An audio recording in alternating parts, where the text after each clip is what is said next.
मित्रों सादर प्रणाम।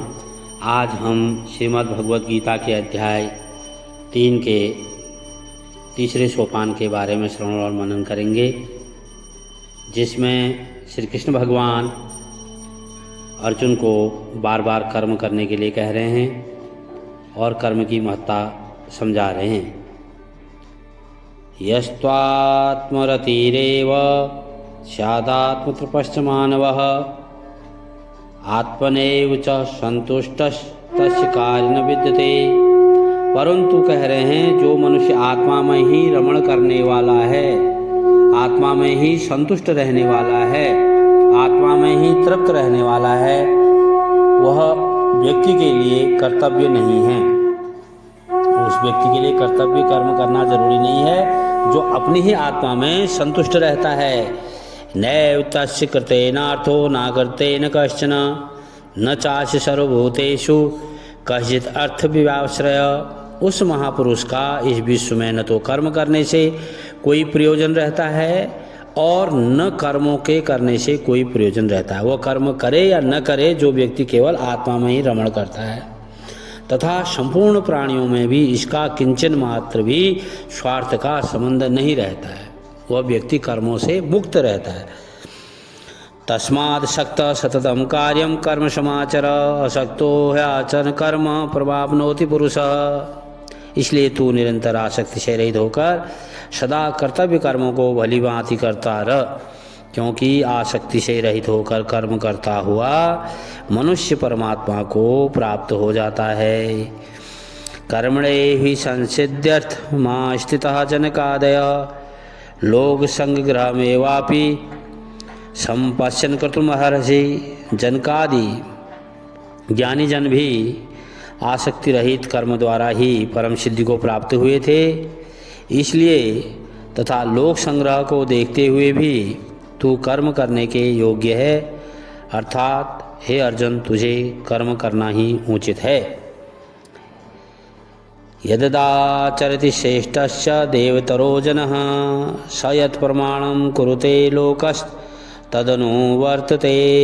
श्रेष्ठ पुरुष जो आचरण करते हैं, श्री कृष्ण भगवान अर्जुन को कह रहे हैं, हे अर्जुन, जो भले ही गांव में हो, समाज में हो, राज्य में हो, देश में हो या परिवार में हो, जो बड़ा व्यक्ति है वह जैसा जैसा आचरण करता है वैसे ही परिवार के जन, समाज के लोग, राज्य के लोग, देश के लोग करते हैं।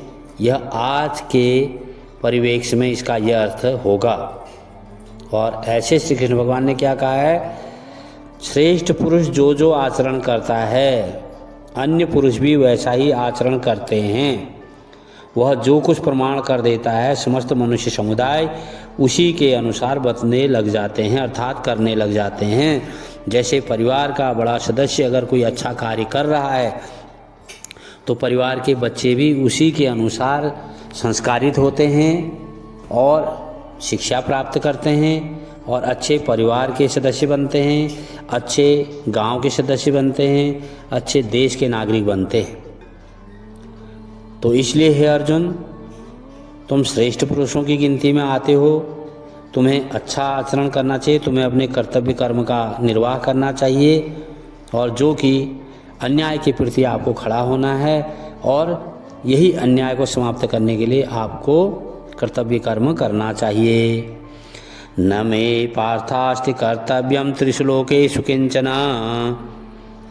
नान्वाप्तव्यम वातव्यम वर्तेव च कर्मणि। हे अर्जुन, मुझे इन तीनों लोकों में, श्री कृष्ण भगवान अर्जुन को बता रहे हैं स्वयं अपने लिए, मुझे इन तीनों लोकों में न तो कुछ कर्तव्य है और न कोई भी प्राप्त करने योग्य वस्तु अप्राप्त है। मैं जिसे चाहता हूँ उस वस्तु को मैं प्राप्त कर सकता हूँ, तो भी मैं कर्म ही बरतता हूँ, फिर भी मैं कर्म करता हूँ।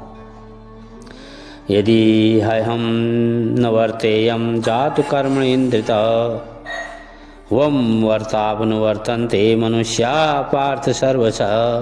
क्योंकि हे पार्थ, यदि कदाचित मैं सावधान होकर कर्मों को न करूं तो बड़ी हानि हो जाएगी, क्योंकि मनुष्य सब प्रकार से मेरे ही मार्ग का अनुसरण करते हैं। उत सिदेयुरिमे लोका न कुर्या कर्म चेदहम शंकरस्य च कर्ता श्यामोपन्यामिमा प्रजा।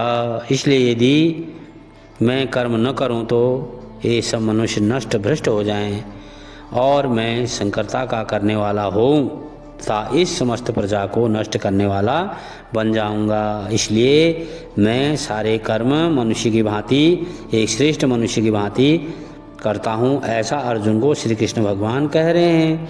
तो आप भी श्रेष्ठ व्यक्ति की तरह, श्रेष्ठ नागरिक की तरह आप जो कर्तव्य कर्म करने को मैं कह रहा हूँ, उस युद्ध भूमि में न्याय को स्थापित करने के लिए अपने कर्तव्य कर्म को करो। ऐसी शिक्षा श्री कृष्ण भगवान अर्जुन को दे रहे हैं। आपको अध्याय 3 का यह श्रवण मनन अच्छा लग रहा हो, तृतीय सोपान का, तो आप लाइक सब्सक्राइब शेयर अवश्य करें। और न भी आपको लग रहा हो तो आप अवश्य श्रवण मनन जरूर करें, क्योंकि श्रीमद् भगवत गीता जीवन को संचालित करने वाला ग्रंथ है। इससे हमें स्वयं के जीवन को चलाने के लिए और समस्याओं का समाधान पाने के लिए ये श्रीमद् भगवत गीता अमृत है इस कलयुग के समय में। तो आप इसका श्रवण मनन अवश्य करें। धन्यवाद।